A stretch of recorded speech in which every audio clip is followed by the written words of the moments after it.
Hello bachcho, let's read the question which is correct in view of fluid mosaic model. Option A, proteins can flip-flop, lipids cannot. Option B, neither proteins nor lipids can flip-flop.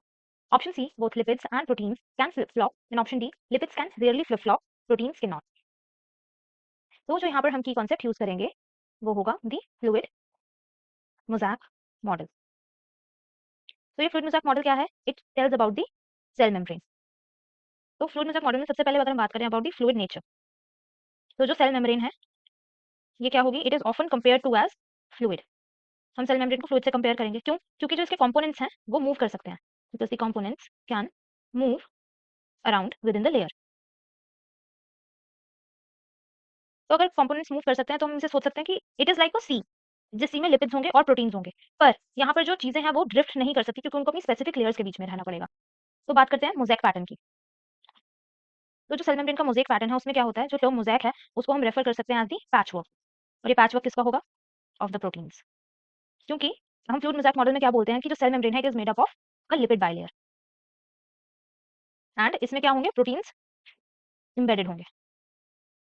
तो जो mosaic pattern है वो proteins के patchwork को refer करेगा, क्योंकि ये embedded होंगे या फिर एसोसिएशन में होंगे विद द लिपिड बाइलेयर। और ये जो प्रोटीन्स हैं ये कैसे हो सकते हैं? They can be either integral, यानी कि ये अक्रॉस द मेम्ब्रेन स्पैन करेंगे, और पेरिफेरल, यानी कि ये अटैच होंगे टू द सरफेस। अब अगर हम देखें मूवमेंट लिपिड्स और प्रोटीन्स की, तो सबसे पहले बात करते हैं लिपिड के केस में। लिपिड्स में जो मूवमेंट होगी, लेटरल मूवमेंट, वो कैसी होगी? सो द लेटरल मूवमेंट ये होगी कि जो लिपिड्स होते हैं वो साइडवेज मूव कर सकते हैं with in the same layer, so they can move sideways with in the same layer. जैसे कि हम लोग देखें कि एक क्राउडेड डांस फ्लोर पे लोग इधर उधर मूव कर रहे हैं, जस्ट लाइक दैट, ये उसको रिजेंबल कर सकते हैं। नेक्स्ट अगर हम देखें तो वो होगा दी फ्लिप फ्लॉप मूवमेंट। तो ये जो लिपिड्स हैं they can move from one layer of the bilayer to another. तो ये साइडवेज भी मूव करेंगे पर विद इन अ लेयर। और फ्लिप फ्लॉप मूवमेंट कैसे होगी? कि दे कैन मूव एक लेयर से दूसरे लेयर पे, तो इसे हम बोलते हैं फ्लिप फ्लॉप। बट जो इसका रेट होगा दैट इज मच रेयर, सो ये जो केस है दैट इज रेयर। ये जो मूवमेंट होती है इसके लिए हमें स्पेशल एंजाइम्स की रिक्वायरमेंट होती है, और वो एंजाइम्स कौन से होते हैं? दे रिक्वायर स्पेशल एंजाइम्स, और इन एंजाइम्स को हम बोलते हैं दी लिपेजेस। नेक्स्ट अगर हम मूवमेंट को देखें प्रोटीन के केस में, तो सबसे पहले होगी लेटरल मूवमेंट। तो लेटरल मूवमेंट प्रोटीन के केस में सिमिलर होगी टू द लिपिड्स, ये लेटरली मूव कर पाएंगे, so they can move sideways या फिर laterally within the membrane.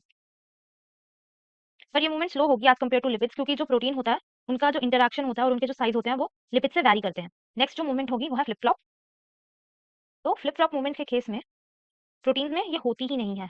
Proteins do not flip flop between the inner and the outer layers of the bilayer, so flip flop is absent. क्यों? क्योंकि जो proteins होते हैं उनका जो size होता है वो लार्जर होगा एज कम्पेयर टू लिपिड्स, और जो इनके इंटरैक्शंस होते हैं वो कॉम्प्लेक्स होंगे, they have complex interactions.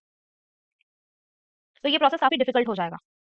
Protein के केस में एक और फैक्टर है कि अगर हम प्रोटीन्स को देखें तो वो जनरली कैसे होते हैं? These are anchored. ये एंकर्ड है तो इनका मूवमेंट कैसा होगा?